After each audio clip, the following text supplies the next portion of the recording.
Only the Iowa Hawkeyes get point totals consistently in the 30s and don't reach them. This game was 10-7 last year when the Cyclones and the Hawkeyes got together. And here we go, 36.5. Hawkeyes, the better team you would think, coming off a win over Utah State. They are a 4-point pick on the road, Steve, against Iowa State. Yeah, last week in week 1 at wagertalk.com, my best bets went 3-1, 75%. So obviously a very good week 1 overall. That one loss, the Iowa Hawkeyes. I like to take big blowout favorites in week 1. Had Central Florida last Thursday, 50-point winner. Had Texas A&M, had Virginia Tech on Saturday. And the only one I missed, as I said, was the Iowa Hawkeyes. Now, normally I would never have thought about laying 23.5 points with Iowa last year. But all the offseason information, I'm sure you saw it as well, Mark, improved offense. They're going to score more, faster pace, blah, blah. The OC or whatever has the 24-point per game bonus incentive in his contract. Well, he got to 24. I guess that's all he cared about. But it was just not a good offense again. So all that was hogwash. So I'm not going to back this Iowa team. My database simulation, 10,000 games run through the database for several days this week, has Iowa, the Hawkeyes, winning by 1.5 points on average. So this line is currently 3.5 to 4. It's too high. And I don't like to back teams when I have them the week before in what I consider a good situation, and they still don't play well or follow through. That's a huge red flag for me. Now, with that said, do I necessarily want Iowa State? No, they're coming off a misleading win last week. As you said at the top, they're not the better team.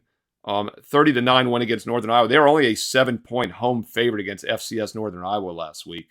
And they had a 2-0 turnover edge, which really made the difference.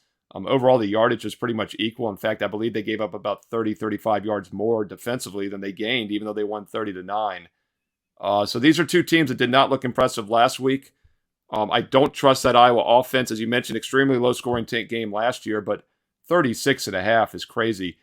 We never talk about this anymore because we never see 37s, but 37 is a very key number.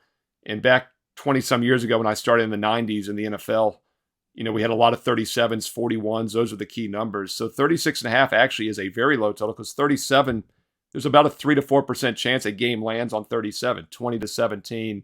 A lot of numbers get us here, 27-10. There's a lot of margins that can land 37. So I think the odds makers have done a good job here. Priced us off the total. And I would lean Iowa State +4 just based on line value, but not really any team I want to be backing anytime soon. Iowa has scored more special teams and defensive touchdowns than any team in college football over the last 20 years. Since Kirk Ferentz took over, they scored 6 of those touchdowns last year, only 17 on offense. That's ridiculous.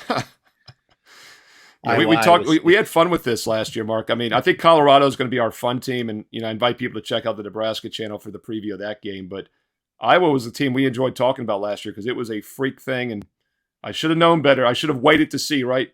Trust but verify, like Ronald Reagan said back in the 80s. And that offense, I need that verified before I trust it again. Wagertalk.com, everyone. That's the place to join Steve on a regular basis every day. All your sports gambling needs right there. Wagertalk.com with Steve. The NFL starting this week. That's the place to be. Exclusive selection for us that Steve reserves just for us at the Voice of College Football. Patreon.com/MarkRogersTV. You can catch Steve's selection for us right there. Steve, thank you so much again. Thanks, Mark.